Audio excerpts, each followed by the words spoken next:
Frank Burke with Dinosaur Rocketry, and today I've got a new model. It's another upscale of a kit that I make called the Bluebird Zero. I make it in two sizes, a small one for 18mm and a bigger one for 24.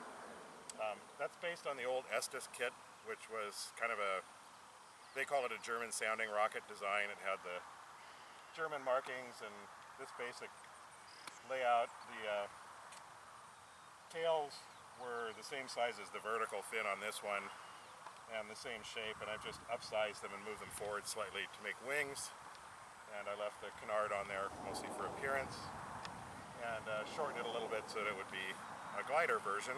This one is made for 29mm motors, specifically the Aerotech H13 long burn glider motor.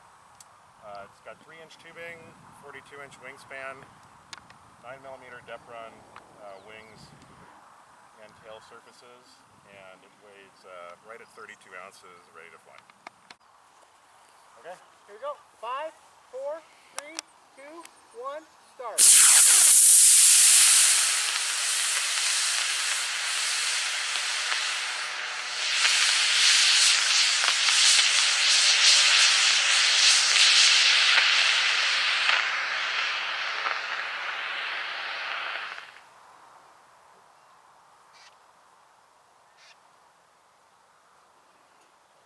I was going to go up into the cloud level there. That flew real nice. Yeah. Very controllable. That engine, every time I hear it, just amazes me. Just keeps It going. was like the last 3 seconds, I'm like, man, why didn't you quit just a little sooner? It's got a decent glide, so it's funny, just that little bit of canard really pushes the CP forward.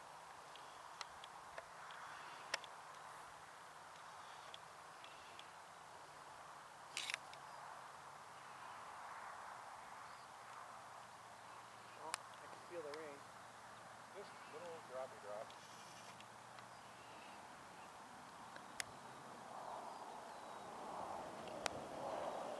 That looks deep though. Yeah. I like that shape of the little canard. It's a little bit different. People really seem to like it. It's funny. I thought they would have really liked the Goblin or the Red Max, but for some reason I never paid attention to this kit when I was a kid, really. But it was kind of a neat